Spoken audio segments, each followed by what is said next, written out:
آل عمران آیت نمبر 124۔ اللہ خانوادہ رسول کے فضائل کو بیان کر رہا ہے۔ انسان نام سے زیادہ اپنے کام سے پہچانا جاتا ہے۔ صفات، کردار انسان کی شناخت ہوتی ہے۔ نام تاریخ میں ایک موسیٰ نبی کا تھا تو ایک ہارون نبی کا بھی تھا، اور نام تاریخ میں ایک ہارون ظالم کا بھی تھا۔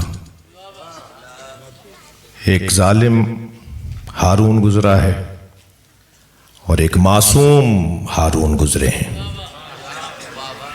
تو ضروری نہیں ہے کہ نام ایک جیسا ہو تو کام بھی ایک جیسا ہو۔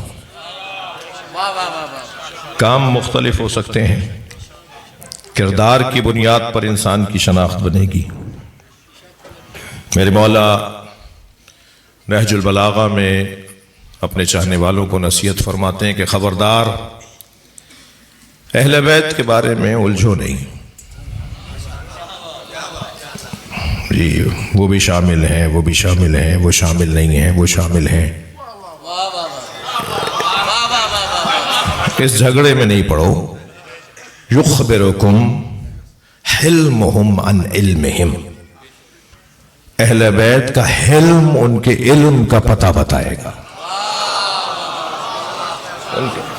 ان کا حلم بتائے گا کہ یہ اہل بیت ہیں، ان کا کردار بتائے گا، ان کی صفات بتائیں گی کہ یہ اہل بیت ہیں۔ پروردگار عالم نے بھی قرآن مجید میں مولا علی کی شان میں مولا علی کے نام کا سورہ نازل نہیں کیا۔ اللہ نے قرآن مجید میں ائمہ اہل بیت کی شان میں ائمہ اہل بیت کے نام سے سورہ نازل نہیں کیا، کیونکہ قاعدہ یہ ہو گیا، طے یہ پا گیا تھا کہ ہم نے اسے نازل کیا ہے اور ہم ہی اس کی حفاظت کریں گے۔ تو حفاظت قرآن کا تقاضا یہ تھا کہ جن سے حسد ہونا تھا ان کے نام کا سورہ نازل نہ کرتا، جب ان کے وجود کو ہی وہ زندہ رہنے کے لیے متحمل نہیں تھے، زندہ رکھنے کے متحمل نہیں تھے، ان کے وجود کو ہی وہ ختم کرنا چاہتے تھے، تو اہل بیت سے حسد کی بنیاد پر پھر قرآن باقی کیسے رہتا؟ قرآن باقی نہ رہتا اگر مولا کے نام پہ سورہ ہوتا۔ لہٰذا پروردگار مولا سے کسی نے پوچھا کہ مولا اس آیت کی تفسیر ام یحسدون الناس علی ما آتاہم اللہ من فضلہ وقد آتینا علی ابراہیم الکتاب والحکمہ وآتیناہم ملکا عظیما، کچھ لوگ ان لوگوں سے حسد کرتے ہیں جنہیں اللہ نے اپنے فضل سے عطا کیا ہے، اور اللہ نے آل ابراہیم کو نبوت، کتاب اور ملک عظیم یعنی امامت عطا کی ہے۔ میرے مولا نے اپنے سینے پہ ہاتھ رکھ کے فرمایا نحن محسودون الذین فی الآیہ، ہم ہی اہل بیت اس آیت میں ذکر کیے گئے محسود ہیں، جن سے حسد ہونا تھا۔ یہ سب کچھ جو کچھ ہوا وہ ہم سے حسد کی بنیاد پر ہوا۔ اور میرے بچے اور جوان جانتے ہیں کہ حاسد محسود سے زوال نعمت کا جب شوق کرنے لگے تو اسے حسد کہتے ہیں۔ حاسد محسود سے زوال نعمت کا جب شوق کرنے لگے تو اسے حسد کہتے ہیں۔ ان میں تو یہ کمال ہو نہیں سکتا، دوسرے میں کیوں ہے؟ خبردار میرے محترم نوجوانوں، حسد کی بیماری اور علی ولی اللہ پڑھنے والا یہ ممکن نہیں ہے۔ ایک صلوات پڑھے ذرا محمد و آل محمد۔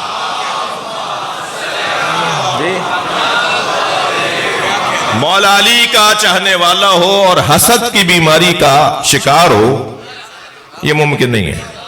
اس لیے کہ اہل بیت کو سب سے زیادہ جس اخلاقی بیماری نے نقصان پہنچایا ہے وہ حسد کی بیماری ہے۔ یہ تو عالم ہو نہیں سکتے تھے کیونکہ ان کے اندر ظرف ہی نہیں تھا، یہ تو شجاع ہو نہیں سکتے تھے اس لیے کہ ان کا دل ہی اتنا نہیں تھا، بازوؤں سے تھوڑی جنگ لڑی جاتی ہے۔